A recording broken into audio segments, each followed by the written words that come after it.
बिस्मिल्लाहिर्रहमानिर्रहीम। अस्सलामु अलैकुम वरहमतुल्लाहि वबरकातुहू। डियर स्टूडेंट, पिछले 6 क्लासेस से हम चैप्टर नंबर 7 डिस्कस कर रहे हैं और जिसका नाम है कंपोजिशन ऑफ मैटर। और इस चैप्टर में हमने जो अब तक 5 टॉपिक पढ़ लिए हैं वो तमाम बहुत इंपॉर्टेंट टॉपिक्स हैं, क्योंकि ये तमाम ही टॉपिक तकरीबन फर्दर जो आपकी स्टडीज़ होंगी, आप हायर क्लासेस में जो पढ़ेंगे, जो उससे जुड़े हुए हैं, वो ये उसकी बेस है। और आज भी हम जो टॉपिक पढ़ने जा रहे हैं वो बहुत ही इम्पोर्टेंट टॉपिक है, जिससे आपका वास्ता हमेशा स्टडीज़ में पढ़ता रहेगा। जब भी आप केमिस्ट्री पढ़ेंगे तो आपका वास्ता इस टॉपिक से पढ़ेगा। तो ये बहुत इम्पोर्टेंट टॉपिक है और थोड़ा सा टेक्निकल है। एक बार इसको समझ लेंगे, एक बार अच्छी बेस बन जाएगी तो इंशाल्लाह हमेशा जहन में बैठा रहेगा और हमेशा आपके काम आएगा। तो बहुत तवज्जो से आज का टॉपिक सुनना है। सही, शुरू करते हैं आज की class. Today our topic is valency. Today our topic is valency. What is valency or what is the definition of valency? Valency is the combining power of an element. Valency is the combining power of an element. Valency किसे कहते हैं? किसी भी element की दूसरे element के साथ जो मिलने की ताकत है, जो सलाहियत है, जो एबिलिटी है या पावर है, उस पावर को वैलेंसी कहते हैं। किसी भी एलिमेंट की दूसरे एलिमेंट के साथ जो मिलने की सलाहियत है या जो मिलने की पावर है, उसे क्या कहते हैं? वैलेंसी। सवाल यह है कि ये एलिमेंट्स आपस में मिलते ही क्यों हैं? ना मिले तो वैलेंसी ना हो। एलिमेंट्स आपस में मिलते हैं तो उससे कंपाउंड्स बनते हैं, क्योंकि हमारे सामने आमतौर पर जो चीज़ें मौजूद हैं वो कंपाउंड की फॉर्म में मौजूद हैं। मिसाल के तौर पर आपने वाटर के बारे में पढ़ा था, याद है? वाटर याद है? वाटर के बारे में पढ़ा था और उसका फॉर्मूला भी हमने आपको बताया था। क्या फॉर्मूला था? H2O, यानी दो एलिमेंट्स आपस में मिले हुए हैं, हाइड्रोजन एंड ऑक्सीजन। दो एलिमेंट्स है ना, यही बताया था। अब देखिए दो एलिमेंट्स आपस में बने हैं तो इससे एक प्रोडक्ट तैयार हुआ है जिसे हम क्या कहते हैं? वाटर। और वो हमारी बुनियादी ज़रूरत है। इसी तरह आपने चैप्टर नंबर 1 में फूड मॉलिक्यूल्स के बारे में पढ़ा था। तो ये फूड मॉलिक्यूल्स जो होते हैं ये मुख्तलिफ एलिमेंट्स से मिलकर बने हुए होते हैं, जैसे glucose carbon hydrogen and oxygen से मिलकर बना होता है। तो ये जो एलिमेंट्स होते हैं ये आपस में मिलते हैं तो इससे मुख्तलिफ कंपाउंड्स बनते हैं, बड़े मॉलिक्यूल्स बनते हैं जो लिविंग थिंग्स की ज़रूरत है। क्या है? ज़रूरत। तो इसलिए ये एलिमेंट्स आपस में मिलते हैं और इनके जो आपस में मिलने की सलाहियत है, जो पावर है, वो क्या कहलाती है? वैलेंसी। क्या बताया हमने? वैलेंसी क्या होती है? Valency is the combining power of an element. किसी भी एलिमेंट की जो कंबाइनिंग पावर है, मिलने की सलाहियत है, दूसरे एलिमेंट के साथ मिलने की सलाहियत है, उसे क्या कहते हैं? वैलेंसी। वैलेंसी क्या होती है, मजीद इसके बारे में देखते हैं। Valency of an element depends on the number of electrons in its outermost shell. Valency of an element depends on the number of electrons in its outermost shell. Valency का इन्हिसार किस पर होता है? वैलेंसी का इन्हिसार किसी भी एलिमेंट का जो आउटर मोस्ट शेल है उसमें नंबर ऑफ इलेक्ट्रॉन्स यानी इलेक्ट्रॉन की तादाद पर होता है। किसी भी एलिमेंट के आउटर मोस्ट शेल में कितने इलेक्ट्रॉन्स हैं, इसी पर उसकी वैलेंसी का इन्हिसार होता है। इलेक्ट्रॉन्स याद है? इलेक्ट्रॉन्स सब एटॉमिक पार्टिकल्स जो न्यूक्लियस के बाहर रिवॉल्व कर रहे होते हैं और जिन रास्तों पर रिवॉल्व करते हैं उन्हें क्या कहते हैं? हम शेल कहते हैं। मुख्तलिफ शेल होते हैं, जो सबसे आखिरी शेल होता है वो क्या कहलाता है? Outermost shell. ऐसे ही है ना, आउटर मोस्ट शेल। तो इस आउटर मोस्ट शेल में जितने इलेक्ट्रॉन्स होते हैं उसी पर उस एलिमेंट की वैलेंसी का इन्हिसार होता है, यानी उसी से उसकी वैलेंसी का पता चलता है। ये बातें समझ में आ रही हैं ना? पहले पढ़ चुके हैं कि इलेक्ट्रॉन्स होते हैं, फिर वो शेल में मूव कर रहे होते हैं, रिवॉल्व कर रहे होते हैं। आउटर मोस्ट शेल याद है? हमने बताया था कि आउटर मोस्ट शेल में मैक्सिमम इलेक्ट्रॉन्स कितने होते हैं? किसी भी एलिमेंट के आउटर मोस्ट शेल में मैक्सिमम इलेक्ट्रॉन्स कितने हो सकते हैं? पीछे जाएं, जरा याद करें, थोड़ा सा मेमोराइज, अपनी मेमोरी को खंगालें। ओके, 8 इलेक्ट्रॉन, 8 से ज्यादा इलेक्ट्रॉन्स किसी के भी एलिमेंट के आउटर मोस्ट शेल में नहीं होते। तो ये जो आउटर मोस्ट शेल है, इसी में जो इलेक्ट्रॉन्स की तादाद है उस पर वैलेंसी का इन्हिसार होता है। किस तरह? ये अब हम पढ़ते हैं किस तरह इन्हिसार होता है। कैलकुलेटिंग वैलेंसी, यानी वैलेंसी क्योंकि नंबर में होती है, तादाद में होती है, फिगर्स में होती है, तो उसे कैसे कैलकुलेट किया जाता है, कैसे मालूम होता है कि किसी एलिमेंट की वैलेंसी 1 है, 2 है, 3 है या 4 है। सही। तो ये जो वैलेंसी है, पहले एक बात सुन ले कि जो वैलेंसी है वो कहां तक होती है? 4 तक। अब ये 4 प्लस में भी हो सकता है और 4 माइनस में भी हो सकता है।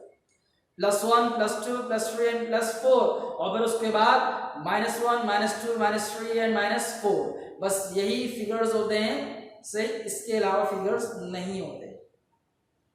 कैसे होते हैं? प्लस में कैसे हो जाते हैं, माइनस में कैसे हो जाते हैं, इसके बारे में बात करते हैं कि कैलकुलेट करना क्या होता है।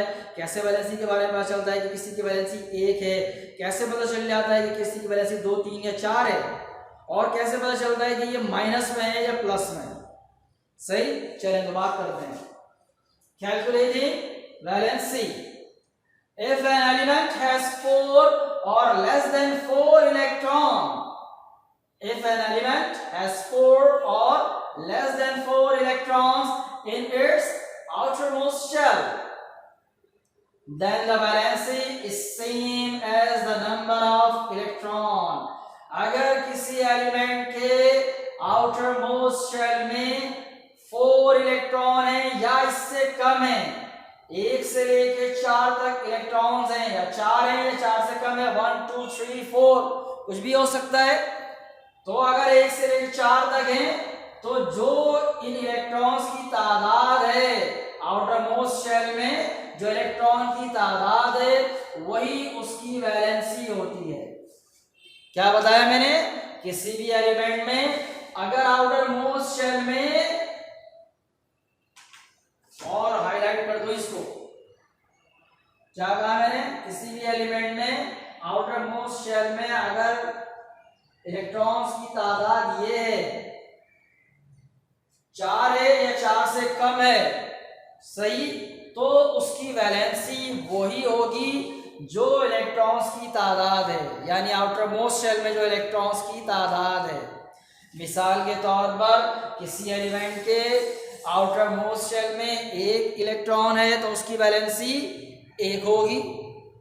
अगर किसी एलिमेंट के आउटर मोस्ट शेल में इलेक्ट्रॉन्स की तादाद है 2 है तो उसकी वैलेंसी 2 होगी।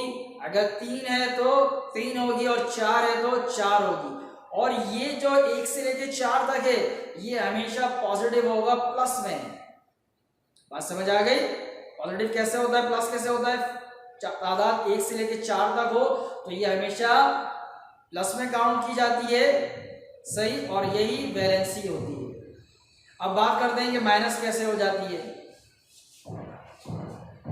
If the element has more than 4 electrons in its outermost shell, then its valency is 8 minus the number of electron in its outermost shell. If the element has more than 4 electron in its outermost shell, then its valency is 8 minus the number of electron in its outermost shell. क्या बताया मैंने? अगर तादाद outer most shell में electrons की तादाद 4 से ज्यादा है तब हम उसे 8 में से माइनस करेंगे और जो फिगर बचेगा वो उसकी वैलेंसी होगी और वो माइनस में आएगी। 4 तक अगर है तो वही वैलेंसी है, अगर 4 से ज्यादा है, मोर देन 4 है, 8 तक हो सकते हैं ना, 8 तक हो सकते हैं। तो अगर 4 से ज्यादा है तो 8 में से उसे माइनस करेंगे, जो बच जाएगा वो क्या होगा, उसकी वैलेंसी होगी और ये माइनस में होगी। जैसे अगर किसी की वैलेंसी 5 है तो 8 में से -5 किया तो कितना बचा 3, तो -3 is the valency of that element. 6 है, 8 में से माइनस किया कितने बचे 2, तो ये वैलेंसी -2। 7 है, 8 है, इस तरह करेंगे। सही बात समझ आ रही है कि माइनस में कैसे हो जाती है, अगर 4 से ज्यादा है तो 8 में से माइनस करें, जो बच जाएगा वो उसकी वैलेंसी होगी और ये माइनस में। तो हमने आपको बताया वैलेंसी कैलकुलेट करने का तरीका क्या है कि इफ एन एलिमेंट, अगर किसी एलिमेंट के जो आउटर मोस्ट शेल है उसमें 1 से लेकर 4 तक इलेक्ट्रॉन्स हैं तो वही उसकी वैलेंसी होती है जितने इलेक्ट्रॉन्स हैं, और अगर तादाद 4 से ज्यादा है तो उसे 8 में से माइनस कर दें, जो बच जाएगा वो उसकी वैलेंसी है। यहाँ 1 से लेकर 4 तक जो तादाद है वो प्लस में, और यहाँ जो माइनस करके आंसर आएगा उसे माइनस में लिखा जाएगा, तो ये उसकी वैलेंसी हो जाएगी। आसान है, मुश्किल तो नहीं है, आसान है ना। अगर 4 तक इलेक्ट्रॉन है, 1 2 3 4 तक है आउटर मोस्ट शेल में इलेक्ट्रॉन, तो वही उसकी वैलेंसी है। और अगर तादाद 4 से ज्यादा है तो उसे 8 में से माइनस करेंगे, जो बच जाएगा वो वैलेंसी हो जाएगी और ये माइनस में। सही, तो इसके बारे में और गुफ्तगू भी है, थोड़ा और टिपिकल भी है, लेकिन ये सबसे ज्यादा गुफ्तगू की हमने आपसे, आपको समझाने के लिए और आपकी क्लास के लिहाज से। सही, और दीगर अल्फाज में और दीगर तरीके से इसको समझाया जा सकता है, और इसके अंदर बताने के लिए और बातें भी हैं, लेकिन अभी आप पहली बार ये टॉपिक पढ़ रहे हैं, थोड़ा टिपिकल है, इसलिए हम आपको इतनी मालूमात दे देंगे जितनी आप आसानी से समझ सकें और आपकी बुनियाद थोड़ी सी बन जाए इसके हवाले से। तो आज हमने क्या पढ़ा, आज हमने वैलेंसी के बारे में पढ़ा कि वैलेंसी क्या होती है। क्या है valency? Valency is the combining power of an element. किसी भी एलिमेंट की जो दूसरे एलिमेंट के साथ मिलने की सलाहियत है उसे क्या कहते हैं? वैलेंसी। किस पर इन्हिसार होता है इसका? Depend upon, valency of an element depends on the number of electrons in its outermost shell. किसी भी एलिमेंट का जो आउटर मोस्ट शेल होता है उसमें इलेक्ट्रॉन्स की तादाद के ऊपर ही वैलेंसी का इन्हिसार होता है।